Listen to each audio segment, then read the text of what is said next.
সকলে তোমরা কি করো? সাল্লু আলাইহি, তোমরা নবীর উপর দরুদ করো। হুকুম, আদেশ, অর্ডার। ওয়া সাল্লিমু তাসলিমা, এবং দরুদের সাথে সাথে সালামও দাও।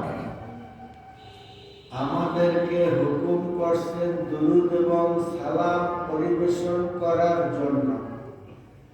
আল্লাহর দায়িত্ব নবীর প্রতি দরুদ পাঠ করা, ফেরেশতাদের দায়িত্ব নবীর প্রতি দরুদ পাঠ করা। আমাদের প্রতিও দায়িত্ব দেওয়া হয়েছে নবীর প্রতি দরুদ এবং সালাম পেশ করা। ঠিক না বেঠিক? কাজ হইল একই কাজ। নামাজ আমরা পড়ি, আল্লাহ নামাজ পড়ে না। আল্লাহ, আমরা রোজা রাখি, আল্লাহ